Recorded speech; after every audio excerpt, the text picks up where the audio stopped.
everyone. We're going to get started. I'm calling to order our regular meeting for Tuesday, September 25th, 2012. We'll open with invocation given by Commissioner Holberg, and the pledge will be led by Commissioner McLemore. Please rise. Let's bow our heads, please. Father, we're here today to ask for your blessing and guidance in the performance of our duties as elected officials. We pray for strength, love, knowledge, and understanding. Help us to recognize and solve the problems that are presented. Make our solutions fair and just to the best interest of everyone. Help us to overcome our shortcomings and keep us united as a team to work for the betterment of the city and its people. We pray in your name. Amen. Amen. Please join us for the pledge. I pledge allegiance to the flag of the United States of America and to the republic for which it stands, one nation, under God, indivisible, with liberty and justice for all. At this time, we do under presentation of delegations. We'd like to recognize Darrell Evans of the Electric Department for 30 years of service to the city. Is Bill here? She will. Go ahead, Tim. Go ahead. All right. My Bill, you shrunk. Wow. He did. There he is. There's Bill.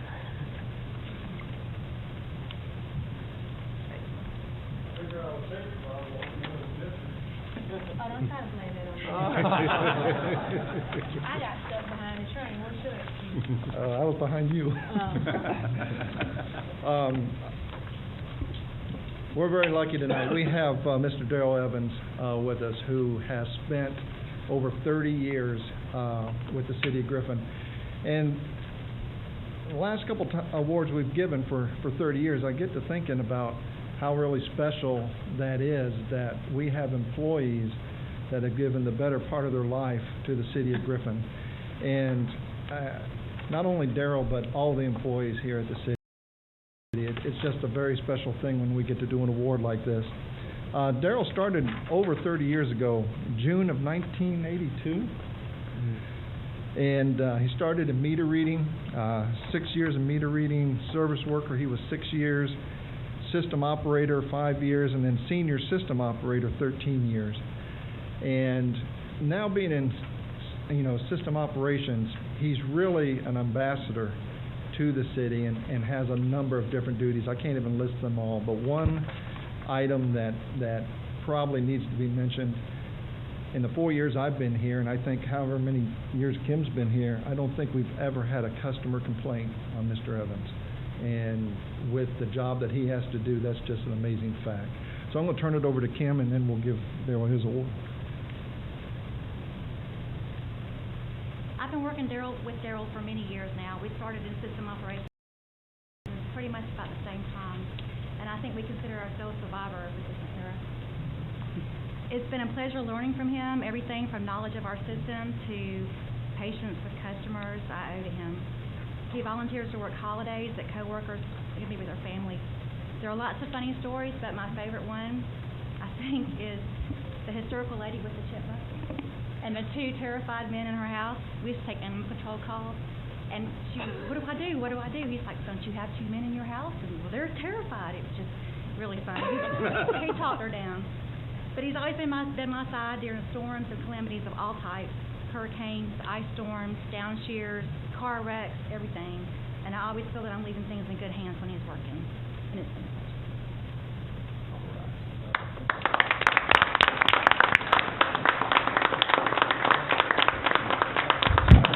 30 years. Richard D. Evans, 30 years of dedicated service. Thank you. All right, thank you. I've enjoyed it. I can't believe it's been this long, but we appreciate all the improvements that are being made, and it's going to pay off in the long run. Glad I got to see it. Thank you. Thank you. Next, we have a presentation of members of the new City of Griffin CERT team, that's Community Emergency Response Team. Good evening, Commissioners. In the late 80s, an event happened in Southern California called the Whittier Canyon Earthquake. That event basically highlighted the need for a bridge to be a gap for training the citizen responder and assisting public safety personnel and also assisting their neighbors. The Los Angeles County Fire Department eventually formed what we call CERT today, a Community Emergency Response Team, with a focus of preparing everyday folks for disaster preparedness, as well as equipping them with the skills and equipment to safely help themselves, their families, and their neighbors. The CERT program basically stood stagnant until the terrorist attacks of September 11th, when President Bush began to stress the need for preparing the citizen responder again. And that point was basically driven home again here in April of 2011 when tornadoes ran through our community. So through the leadership of the city manager and the public safety director, we were tasked to form our own CERT team, and we did. Not only did we form an adult CERT team with the help of my good friend Nurse Rutherford back there at Griffin High School, we have formed a teen CERT team. 15 adults have been trained, and now 50 of our local teenagers have been trained.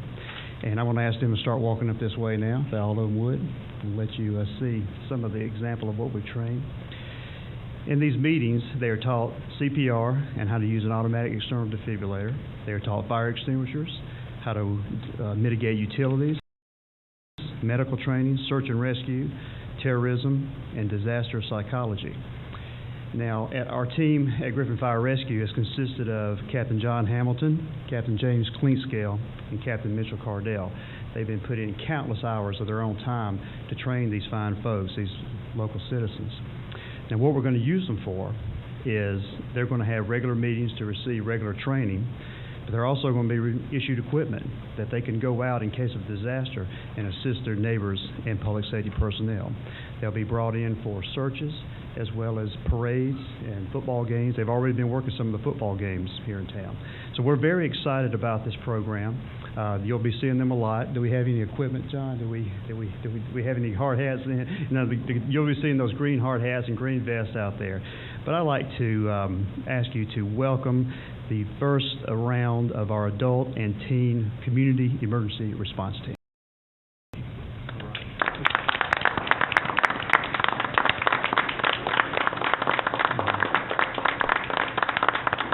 And anybody want to say anything?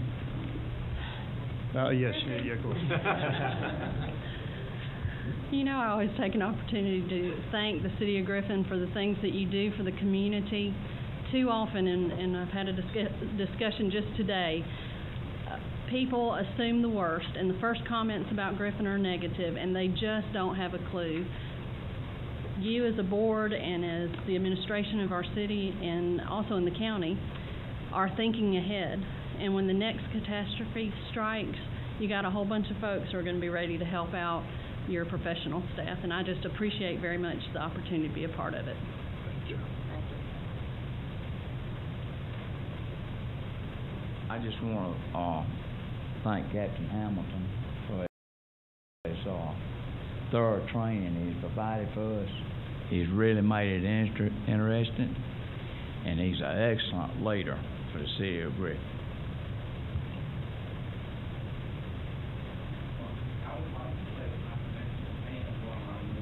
I'm honored. Thank you. Well, next year's election year, I'll come do it again. But expect a lot of great things from this CERT program. Again, we're going to get them busy, and you'll see them out and about, and I hope you'll continue to support this program. Thank you so much. Thank you. Thank you very much.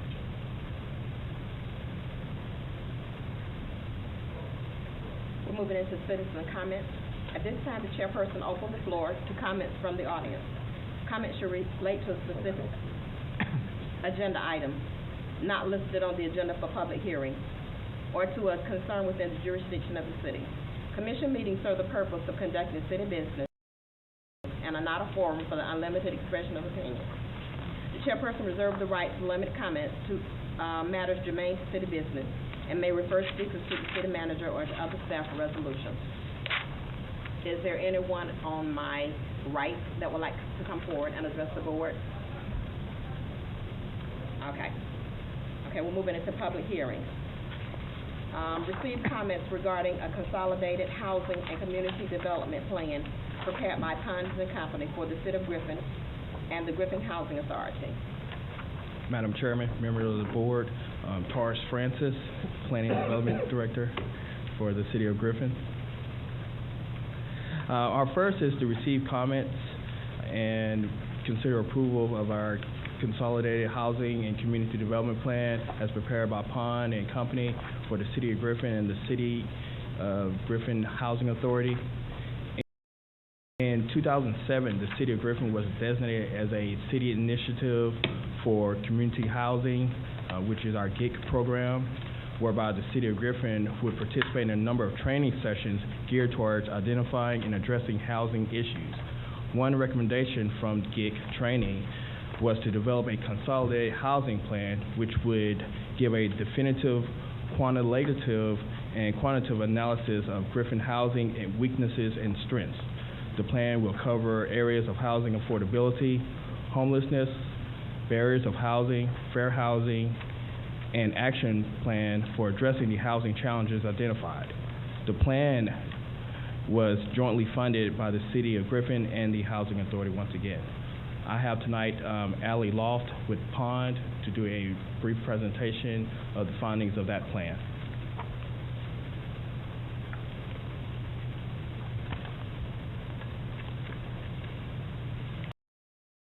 Thanks, Taurus. Good evening, Chairperson Ward and Commissioners. Thanks for having me here tonight. My name is Allie Loft. I'm with Pond & Company, the consulting firm selected by the city to do the Consolidated Housing Community Development Plan. Would you pull that microphone down just a couple inches there? Thanks. It's not a very good one. I'm a little quiet, too. I'll try to project. I'll try to get through these slides quickly, but y'all have a copy of the plan, and now you have a copy of these slides, and I think this is a good high-level overview of the plan. You can go ahead and go to the first slide. Thanks. Like Tor said, the purpose of the plan was to present a comprehensive review and analysis of housing, homelessness, special needs populations, and community development needs to identify some goals and come up with some implementable strategies to achieve those goals. The team consisted of Pond & Company, Ann Williamson with Policy and Planning Insights. She was our housing expert, the Community Development Department, the Griffin Housing Authority, Economic Development, the Spalding County Collaborative, and community members, including representatives from a number of churches and other organizations. We use census data, HUD data, our own housing expertise, surveys, field visits, interviews with stakeholders, and community meetings to collect data. And the result is a 5-year strategic plan that identifies potential funding sources and program possibilities for the city. Move to the next slide, thanks. As we completed the plan, 4 broad overall goals emerged. Those goals are at the top of the screen: to provide adequate and affordable housing to the entire community, to strengthen and stabilize the neighborhoods, to eliminate substandard housing and blight, and to make safe and secure housing available for special needs populations.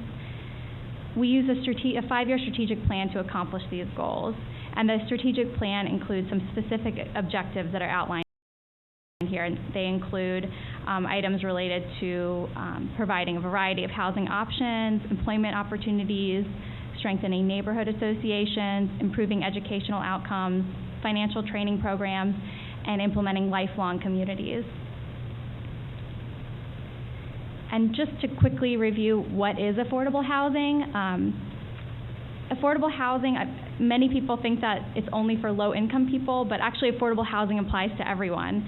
Housing is considered to be affordable when you're paying no more than 30% of your monthly income on it. So everyone is eligible for affordable housing. And that cost includes both the base cost of your housing, your mortgage or your rent, and also your utility costs. So you can see how that can add up really quickly. And there are 2 ways to achieve housing affordability. That's to raise household income and to also establish a larger and more affordable, decent housing stock. So we can come at it from 2 directions, and our strategies include both of those. The median household income in Griffin is about $32,000. That means to avoid becoming cost burdened, the median household in Griffin can pay no more than $800 a month on their total housing costs, and that includes utilities. You can see in the summer months when the power bills go up, it's really hard to find affordable housing. But HUD uses the area median income to determine program eligibility. Griffin falls in the Atlanta metro area for the HUD AMI, and the AMI in Atlanta is $69,300, so it's significantly higher, which means that a lot more members of your community are eligible for HUD programs, which is actually great. So you can go, we'll actually skip this slide. This is just some basic data, just for the sake of time. So I'm going to review 5 of our primary goals now, and sort of some of the facts that led us to come up with these goals, and just a quick overview of some of the strategies that will address those. The first goal is encouraging home ownership. The home ownership rate in Griffin is 39% right now. The vacancy rate is about 15%, and that was in the 2010 census and could be higher by now. We also know that good jobs and good schools contribute to stable communities and make people want to buy houses. So we can attack the unemployment rate and improve educational attainment to help the home ownership rate. So some of the strategies that we came up with include instituting home ownership programs for first-time homeowners, including financial literacy and planning training courses, and pursuing state and federal grants for down payment assistance for first-time home buyers. Next slide. The next goal is to reduce the cost burden of housing. Cost burden is the most common housing problem that we see in Griffin. 34% of households are cost burdened or extremely cost burdened, meaning they pay more than 30% of their monthly income on housing. And the poverty rate in Griffin is 40%. So we know that housing affordability is a big challenge, and it's more common among renters. So our strategies focus on pursuing funding for multifamily housing development annually, going after that every year to secure some more affordable multifamily housing that's high quality, safe, and decent. Encouraging the development of workforce housing, maybe considering some more housing options, housing types. Implementing energy retrofit programs that will reduce utility costs and help bring down that overall housing cost. Providing resources to the community and enhancing earning potential by working with the Spalding County school system to improve educational attainment. Next slide. We also want to eliminate substandard housing. In 2007, a housing condition survey found that 26 of the houses in Griffin were dilapidated or deteriorated. And unfortunately, a lot of that is due to absentee landlords and owners don't always maintain their houses. And we know that housing the housing cost burden is high, and it makes maintenance unaffordable. So we have a number of strategies to address this problem, including updating that housing conditions inventory and maintaining it, implementing a vacant housing registry, so people who own houses that aren't occupied have to register with the city and keep them safe and secure. Strictly enforcing property management codes and coordinating with the DCA to come up with some more strategies for blight elimination. Next slide. We also want to promote neighborhood identity. So many of the neighborhoods around the mills that were once thriving are still seeing the results of the mill closures. 30% of the owner-occupied houses in Griffin have an elderly head of household, and the vacancy rate is high. So we really want to bring the neighborhoods together and come up with some ground root, bottom-up approaches to the housing problem. So we think that establishing and supporting neighborhood associations can provide a number of opportunities to address some of these problems, like maintenance and safety. The next slide. Finally, we want to make sure that we're providing options for all income ranges and families in all stages of life. The largest income category that we observed is households that fall within the $15,000 to $25,000 a year income range. It's almost 20% of your population. There's also more single female head of households and single elderly households than in the rest of Georgia. So we need to appeal to all these types of households, seeking some federal funding sources to maintain low-income units, enhancing the quality of the residential housing options, and seeking funding sources for rental acquisition are all options here. The next slide. Just a couple of the funding sources that we identified for you all. State-administered CDBG funds, if you apply for multiple activities, you're eligible for up to $800,000 in grants every year.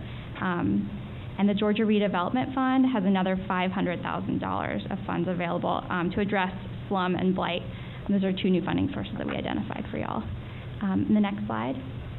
We're also really excited about the program opportunities. Like I said, these are low cost or no cost, and a lot of them are community-sponsored initiatives, like the neighborhood associations, programs like child care, and ride share that will enhance employment opportunities and earning potential.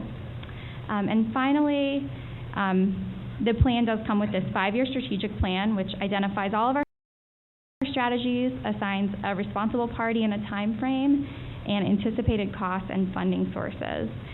We really want to build on Griffin's strengths to achieve the goals of housing affordability and eliminating poverty and blight. We have a wonderful history of community identity and strong neighborhood ties, a great jobs housing balance, numerous large employers, and excellent collaborative capacity. So we really want to build on these strengths, like I said, and hopefully achieve the goals that we outlined. So I'm here to answer any of y'all's questions.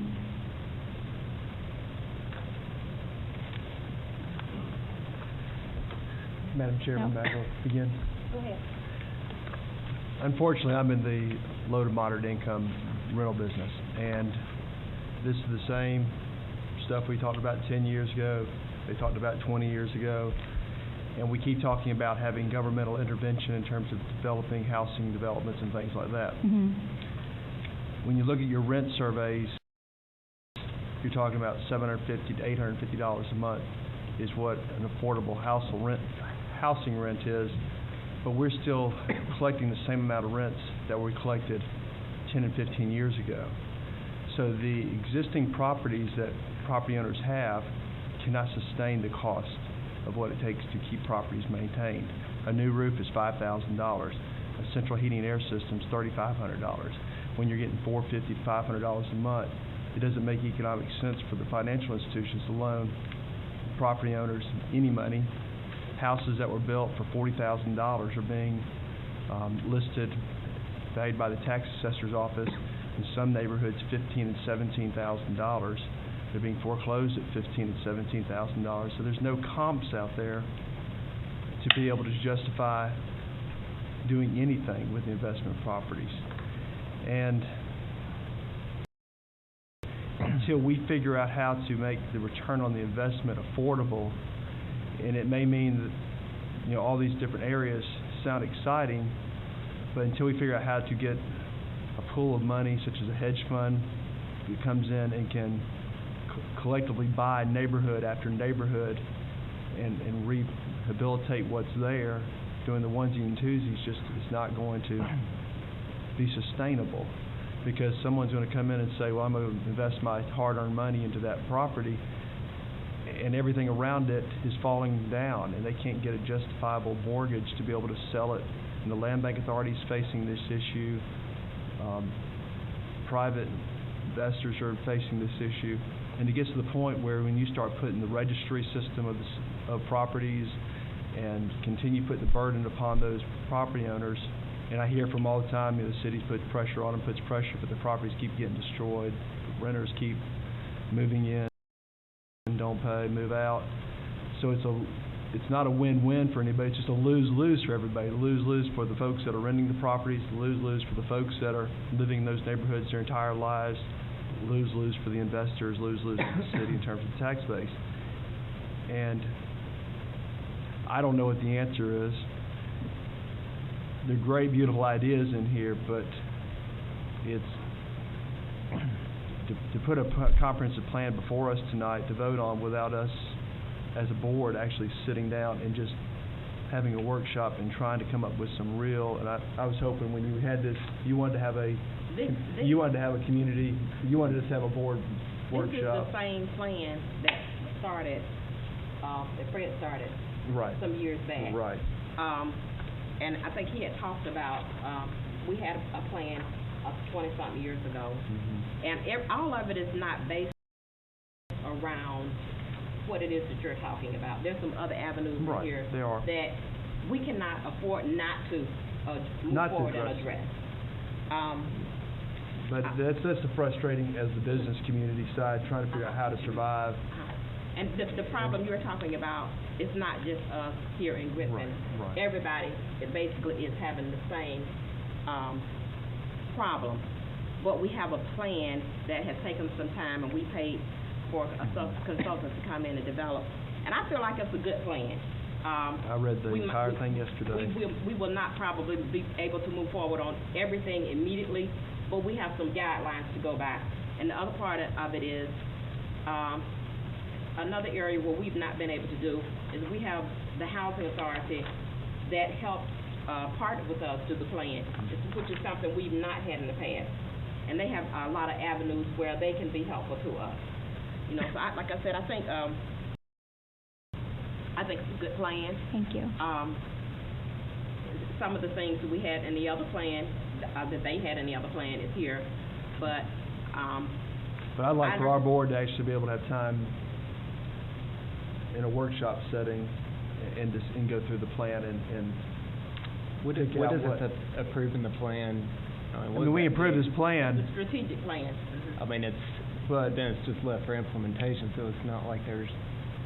May I ask a question? Maybe you can help, because a year or more ago, we had a developer in here to build some tax-advantaged, or whatever the term was, housing. Mm-hmm. And your first impression is, okay, this is what you see, some government tax subsidized or tax advantaged, whatever the term is, I've forgotten, housing. And you go, wonderful, we got neighborhoods all over Griffin that this would work. And we have utilities and streets and sidewalks already there. But then they went clear to the far southwest corner of town, out in the middle of nowhere on the very edge of the city limits, to a place, and that's where they wanted to build it. And I objected on numerous levels, but then they made the comment that to get this tax-advantaged financing, they couldn't be within a mile or whatever the number was of dilapidated housing. And I'm going, well, that's totally self-defeating, because the neighborhoods you talked about in here need some redevelopment, but the government says they got to go to the far edges, which takes these folks with limited transportation and employment opportunities and makes them totally dependent on an automobile, because they couldn't walk to anything from where they stick them. And yet these other developed neighborhoods have walking opportunities in grocery stores or whatever. So the federal government tax-advantaged plans that are often quoted drive them away. I don't understand that. I don't know about that particular restriction. You that have was more of an event than a question. I want to say something to address that. okay. That's what part of this plan is, to eliminate the blight in those areas. That's why they couldn't do it. They couldn't do the tax credit in that area because of the blight. But with this plan, if we can start to move some of the blight, even block by block, then you can create a place where they can legally go. It's pretty much what it is. If we can clean up the area in the inner city, then maybe the developers won't be trying to run to the outer city to build. They would be able to do it in the inner city. But this is what most of this plan does, is help to eliminate the substandard and blight in the areas where we might be able to do the tax credit. In the areas where it's already infrastructure to do it, or... Well, I appreciate that answer, because it makes me feel better. But we have to have a plan. I agree. But we need to figure out how to I'm not against the empower, plan. we need to figure out, the government side's great in terms of housing authority, tax credit, CBG grants, all this other stuff, but until we figure out how that we empower our business owners who are just completely, their hands are up, they're trying to figure out how to survive, and until we figure out how to get financing and get funding into their businesses so they can create jobs and pay folks to put the roofs on and put the HVACs in and to... Well, what is it about this plan that you would want to change? I just don't want to see a plan get put on the shelf, and then 10 years down the road we look back and we're looking at the same. It's up to us whether or not to be put on the shelf. Understand. And that's why I say I hope that we can sit down as a board. But that's what I'm saying. What is it that you want to change that we need to sit down? I want to see how we can implement empowering business people and give them some hope in terms of how folks that own property, how do we empower them to be able to justify going to a bank and saying, I need to borrow $500,000. You talk about $500,000 CBG grant, that'll build $10,000, $50,000 houses. How do you empower those business people to be able to show a business plan that justifies them borrowing $1 million or $2 million? There's a couple of levels to this whole thing, and one is, justification for those who are maintaining their properties and want to do investment. Then there's those that aren't. And I think, I thought it was a good plan. I thought it was pretty thorough, and I enjoyed getting the updated numbers. But the last line I read on here, based on current rates of demolition, it would take the city 125 years to demolish all substandard housing. So there are other ways. It just highlights the point, I think, that has been one of my bigger disappointments over the past couple of years or few years is I'm still not sure we approach this in a very systemic fashion when it comes to this, because now this report has 556 houses that were dilapidated. The last one, the 2008 one, had 374. So we're skirting around the edges here with this allocation we do on the general fund and chipping away, and meanwhile our city's decaying. And we gotta address this thing in a wholesale fashion and do something drastically different from chipping on the edges like we've been doing. And there's some good ideas in this thing, but personally, I want somebody dedicated. I want an actual person, half-time, full-time, whatever it is, that's dedicated to getting 556 properties off of that blight.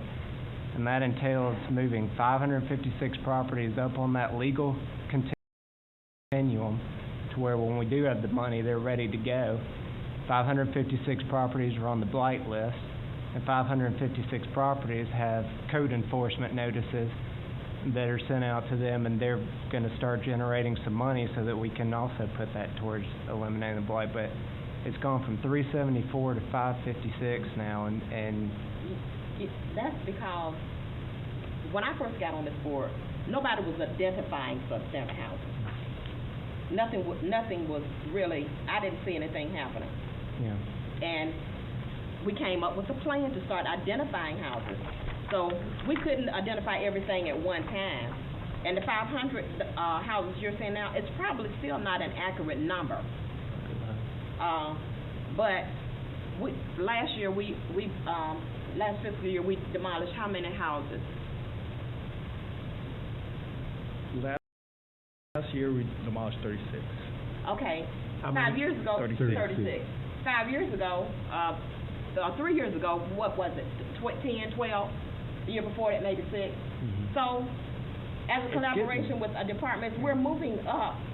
And that's because we had some kind of plan to go by. Mm-hmm. And now updating and doing a better plan, maybe that number will increase, but just to be realistic. But you could. We didn't get into this mess with the substandard housing in a few years. This has been a lifelong thing, generational thing. So it ain't something that's just going to disappear. But the problem is it's not disappearing, that it's growing. But the problem is that the deterioration is going to continue because the owners cannot borrow the money. Well, there's two levels, again, because there's the owners that are maintaining who might not can get money to reinvest, and then there's the level where it's not a matter of justifying, it's a code enforcement issue. Okay, but what does that have to do with whether or not we have a strategic plan? Well, that's part of the strategy, is that if we have a dedicated focus to this thing, get the code enforcement on 556, we start getting the revenue to demolish. We need to move on, approve the plan, and figure out how to make it work. Well, we can always budget. What are we budgeting to get rid of substandard housing a year? I have 120. Budgeted, I don't recall the exact number for this year, but it was way higher than we've ever budgeted before. And that's what it's going to take. Yeah. Money to get rid of them. And if we're willing to put that in the budget, we can add that in the strategic plan. Mike mentioned the housing council and the meeting that we had the last few days with the housing council. You might touch on that. That's great. Within the past, since I've been here, we have definitely been moving forward on our housing initiative. We have already started implementing a lot of the things that has been identified in the plan. We have our blight tax program that we have that we've been continuously doing. We have our substandard housing program that has, where we have right now, we currently have over 200 houses on the list that have been identified that we have set to go for demolition or be set before the municipal court within the next year or 2 years. So we've been doing a lot of things on our end. We've created a housing council. We have reached a joint partnership with the land bank as well as the housing authority in addressing a lot of these issues. A partnership with both the land bank and the housing authority, whereas they're going to be purchasing substandard houses, and then hopefully we'll be able to assist them by doing the demolition for those structures, and then we can do some infill development to go along with that. So that is something that is going to be brought to you here in the near future. We are doing all that we can. The money that we receive from you all is very helpful. However, we're now, since we have a plan in place, we're going to go after federal funds, so therefore we do not have to use taxpayers' money to address those issues. And by having a plan, it will score us more points when we go before the state and ask for those funds. Allie, this is not about you and the plan. This is about frustration on this board of this problem that we're dealing with. Completely understand. You're the messenger here. No, we really did. We are so aware of the tough economic climate, and that it's hard to maintain houses, and that's why we tried to come at the problem from a number of different directions. So it's tearing down the dilapidated homes. It's helping find funding sources for people to improve their homes, but it's also helping to improve the earning potential of the population, and so people can afford, better homes and afford to maintain them. So we tried to give you a variety of different strategies. I think it's a good plan. I know that y'all worked real hard to come up with a plan. I hear the frustration. I understand what you're saying, but I pretty much think that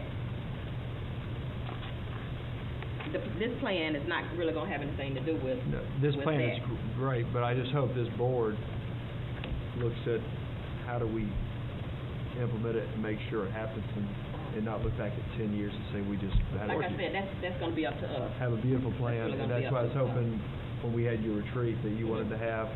Those are some heartfelt issues that we all need to come together as a And I team still would like to do that. and I would too, and discuss that type of. There's a lot of momentum. Taurus and Tucson and Bob Dole and the Housing Authority have been working so well together, and really, like Taurus said, really increasing the amount y'all are spending on, or increasing the number of houses that you guys are taking down, and doing great things. I understand what you're saying. I would love to see that plot of land on North Hill Street. I would like to see it cleaned up in a radius, so that it could be some development there. I would love to see it. But if we don't start somewhere trying to clean it up, it will never happen. But you look what went into Johnson Pool Road on the end there, and drove through there the other day. Oh, you want to talk And about what we encouraged in terms of developing based on our zoning ordinance, and it did nothing to bring that community up. It brought it down. It brought a stable neighborhood. Well, And what we've got to do is figure out. hindsight is 20/20, but I say that all the time. How do we figure out how to empower folks that have the money to invest and get a return, instead of looking at page 25, looking at what current rates are in the city compared to what they are fair market in the county? How do we get those numbers to a point where investors can say, hey, I'd love to come into Thomasonville Village area and flatten it and put in new housing. How do I Get go rid of into substandard housing. They won't Spring? do it How do I until go we to get Spring Hill and do the same the thing? blight. There has to be no blight within a certain radius of that area, whatever the area is. And until we can do that and clean up some of some more substandard housing, we can't even consider doing anything like that. So This is a public hearing, I guess so. this is a public hearing. We've heard from this public. Yeah. Thank you. Thank you. Thank you. Good job. Whew, tired now. You tired? Receive comments regarding first reading of an ordinance amending the Code of Griffin, Georgia at Chapter 6, Alcoholic beverage, Article 2, license is Section 6-42C. Location restrictions for package sales by adding West McIntosh Road, east of U.S. Highway 1941 North Expressway, to its intersection with Old Atlanta Road as a corridor on which package sales of distilled spirits may be located. Tara's will address.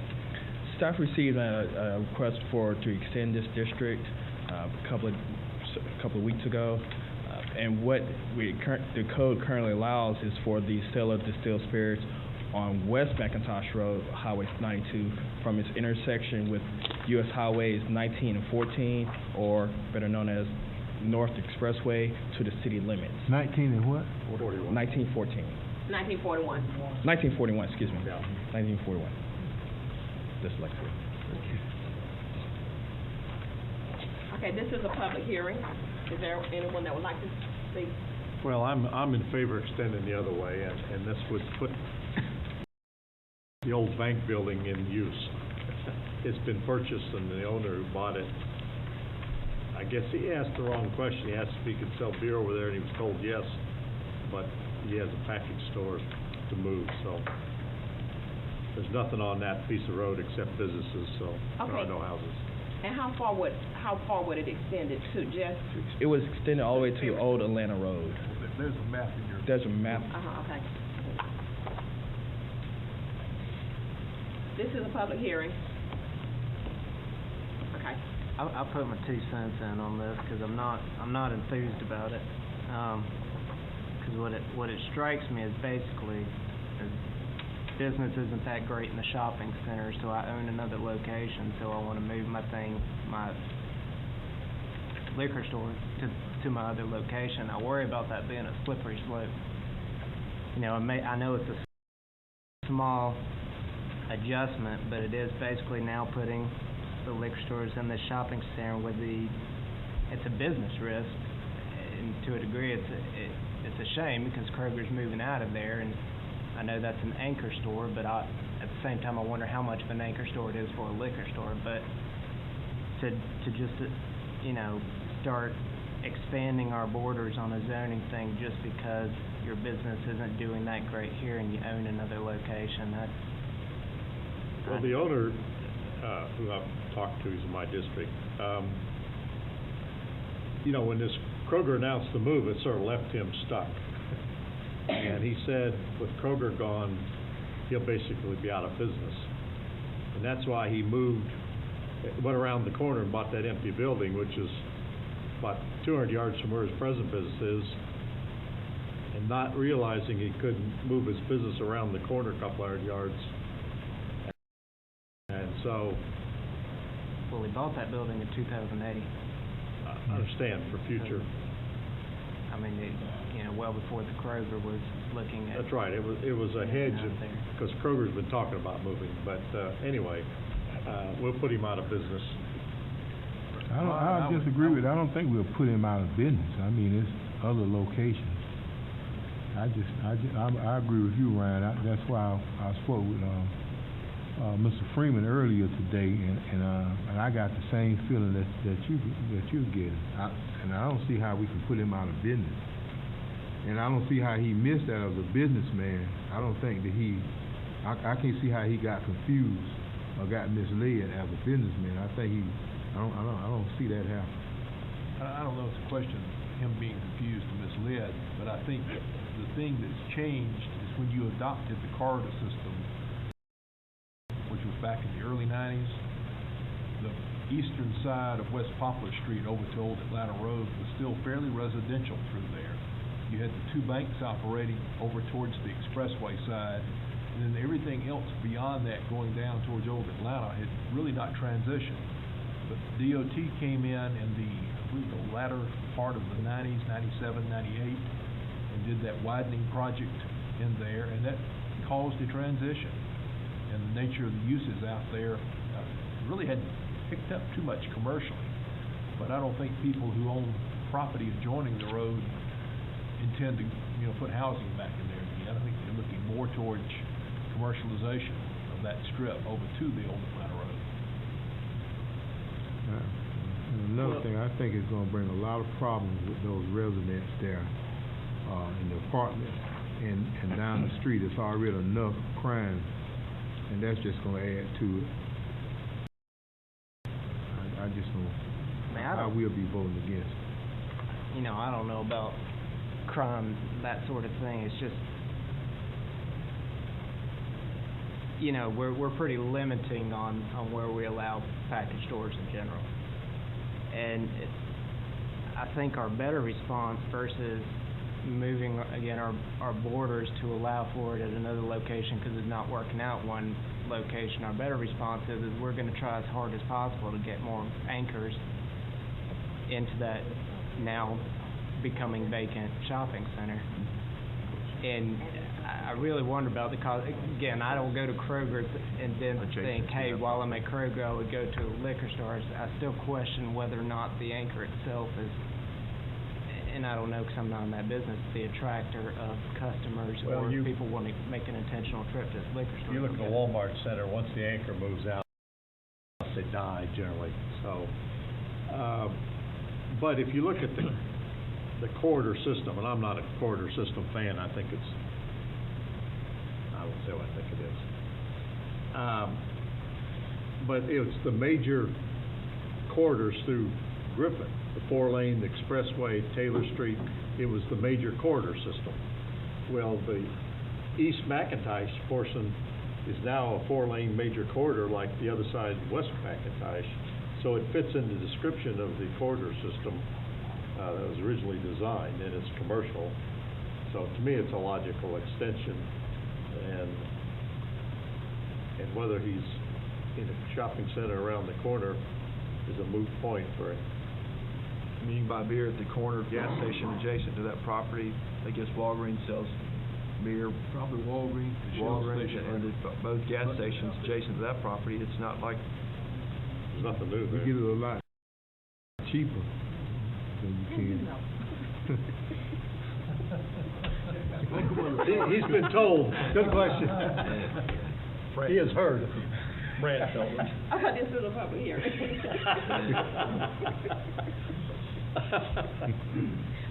Okay. All right. We done. Okay. Next we'll move on to our consent agenda. Madam Chair, if no one else has any corrections, I move we approve the minutes of our regular meeting, September 11th. comment. He likes to comment. The public hearing? Oh. Yes,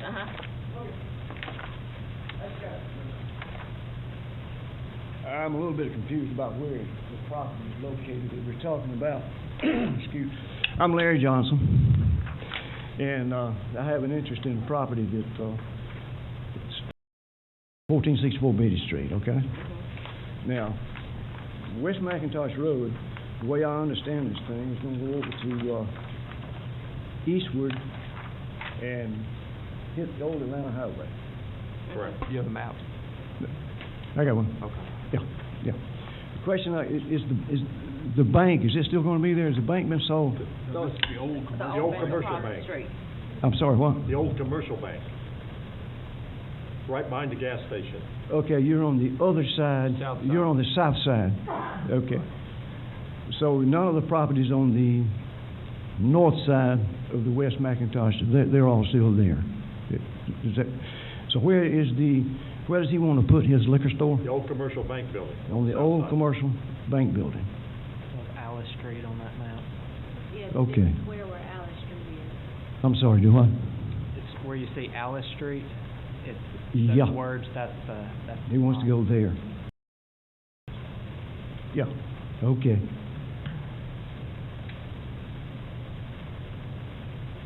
I have property on the other side of the street. I just don't want a liquor store in my backyard.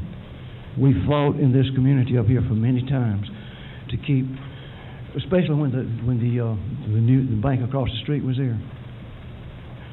We came before the board many times for when they were trying to put different businesses there, and we approved for the bank to go in our backyard. But we don't want a liquor store in our backyard. So when you said bank building, I thought, uh-oh, have they sold this bank? Okay. All right, thank you. All right, back to my motion. I move we approve the minutes unless somebody else has. Second. A motion and a second to approve the minutes. Is there any further discussion? All in favor, let me know by show of hands. 6-0.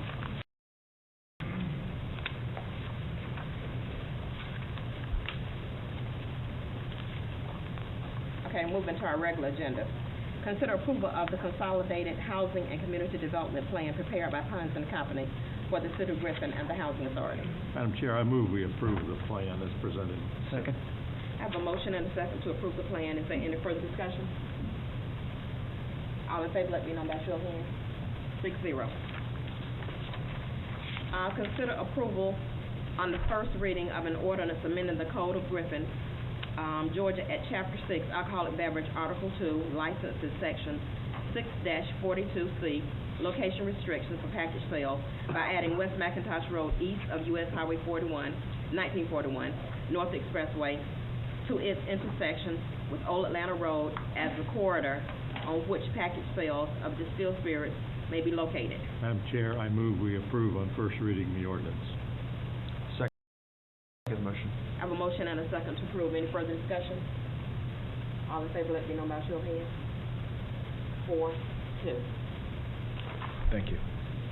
Consider approval to purchase one 2012 Ford F-150 pickup truck from Speedway Ford in the amount of $22,366 for the Solid Waste Director's Office and declare surplus unit number 971, a 1999 Dodge pickup.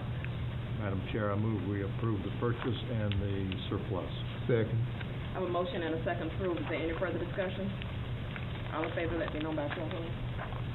6-0.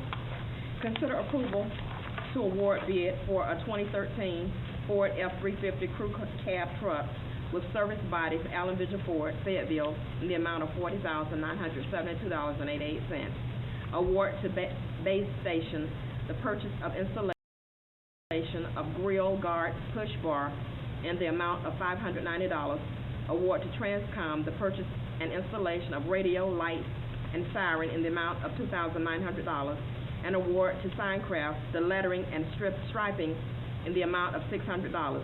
Approved to amend the budget accordingly, all toward the purchase of an airport quick response vehicle for the fire department.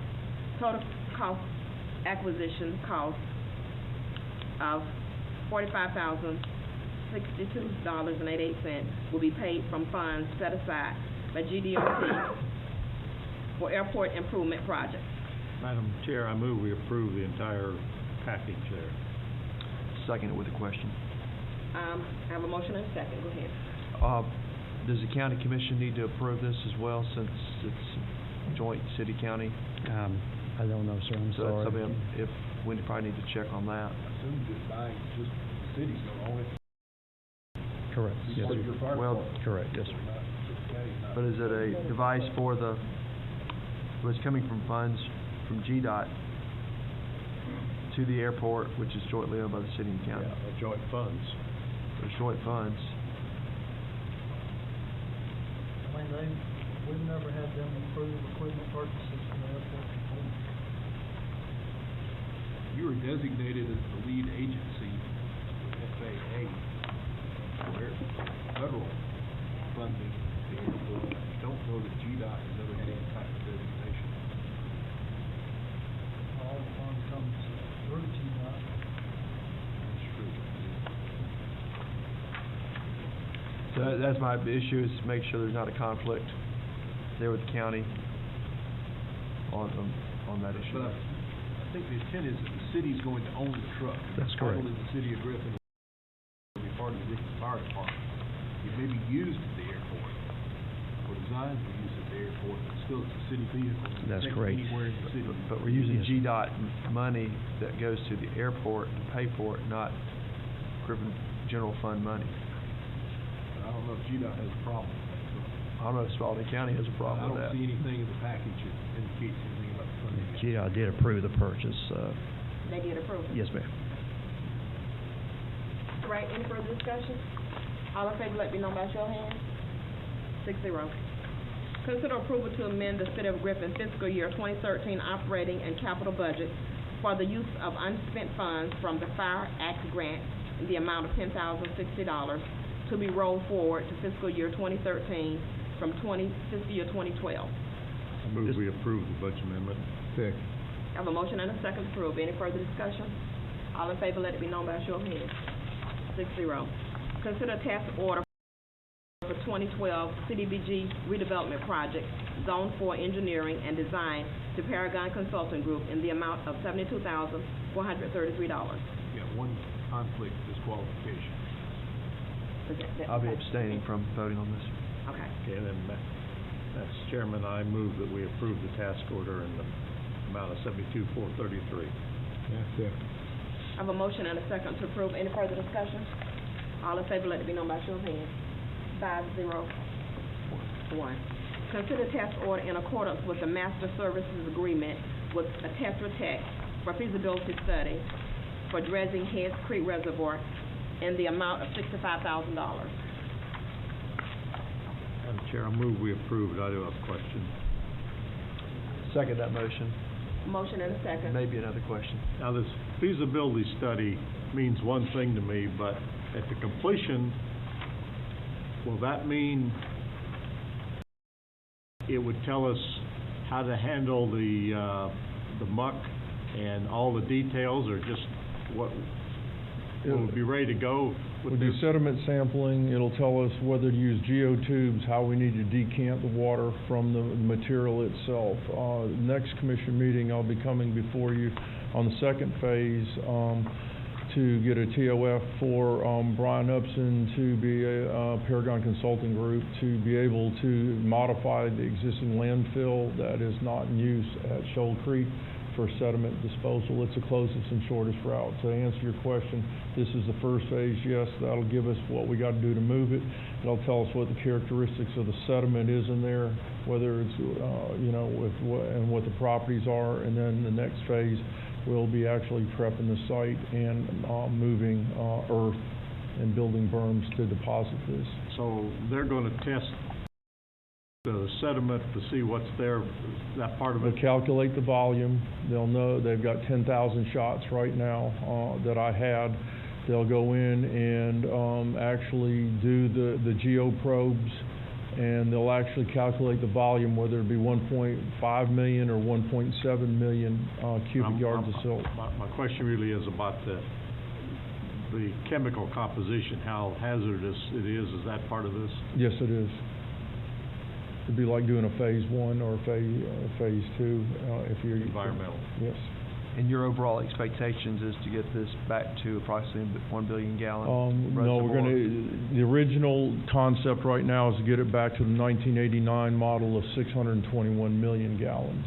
And you're because the original cost to get it back to the one that was 978 million gallons was in the neighborhood of $30 million. And to get it back to the 89 volume, your estimate's $10 million? It'll take us about 10 years, and we're estimating right now $10 million, $500,000 a year for 10 years. 5 million. Yeah, okay. $5 million. It's been a long day. I got dyslexia. We did have a motion in a second, did we vote? Yes, ma'am. Yeah. We did vote? Yeah. Okay. No, we didn't vote. Motion All in to favor, let me know by show of hands. 6-0. Thank you. Consider the expedited enforcement compliance order from Georgia EPD for unpermitted discharge from the City of Griffin NPDES permit numbers Georgia 0030791, Georgia 0020214, and Georgia 02-036, and enter into consent and pay settlement amount of $3,500. I move we approve. Second. I have a motion and a second to approve. Is there any further discussion? All in favor, let me know by show of hands. 6-0. Consider a resolution authorizing the issuance of City of Griffin, Georgia, Combined Public Utility Revenue Refunding Bond Series 2012, the Series 2012 bonds, in the principal aggregate amount not to exceed $60,100,000 to provide funds to finance, in whole or in part, A, the cost of currently refunding and defeasing the outstanding City of Griffin Combined Public Utility Revenue Refunding and Improvement Bond, Series 2002. B, the cost of fully funding the debt service reserve requirement for the Series 2012 bonds through the purchase of a surety bond. And C, the cost of issuance of the Series 2012 bonds. This is a parameter bond resolution which establishes the upper limits of principal aggregates amount, interest rates, and terms. It is anticipated that the Commission will be asked to adopt a supplemental bond resolution at its regular meeting to be held October 23rd, 2012, fixing the exact principal amount, interest rate, and terms within the parameters of this resolution. Once the issue has been rated, priced, and a bond purchase agreement entered or in part. A, the cost of currently refunded and defeasing the You can probably just stop there now. Okay, I'm tired anyway. That's easy for you to say. All right, Madam Chair, I move that we approve this resolution, and I do have a comment. I have a motion. Do I get a second? Second. I have a motion and a second to approve. And here's my comment. The press missed this morning's workshop where we discussed this in some detail, and I think the public needs to know that we're not going through all this refunding and bonds just for the exercise and fun of it, but that because of the low interest rates in today's market, we can save estimated $8.5 million in interest payments over the terms of these bonds, and that $8.5 million comes back savings to our ratepayers. So we're going through all this contortionist work to save $8.5 million, so that needs to be said. It's good business. I have a Thank motion you. and a second to approve. All in favor, let it be known by show of hands. 6-0. Consider approval to ratify the chairperson's execution of bond rating agreements with Moody's Investment and Standard & Poor's, with fees associated therewith to be paid from bond issuance. Madam Chair, I move we ratify the chairperson's execution. Second motion. I have a motion and a second. So is that? Should I abstain? You're ratified. Okay, a motion and a second to approve. All in favor, let it be known by show of hands. I'm sorry. Okay. City Manager, do you have anything? Just a quick reminder about lunch Friday at 11 at NACOM, and I wanted to thank all the CERT team volunteers, but They're gone. they They're didn't. responding. So I will thank Captain Hamilton, who also left, and Chief Jones, who also left. So Chief Strickland, thank you very much. Stand up, take the credit, Chief. Okay, do you have anything to add? No, ma'am. Okay. Commissioner Bayer, Commissioner Morrow? We had a nice opening last night of our new archive, and we're getting good feedback, and I think that we'll be successful. I talked to Judge Simonton today, and he's in favor of turning over a lot of the old records in the probate court and helping us on that to put them in the archive, so we're on the way. Good to go. I've said all I can say.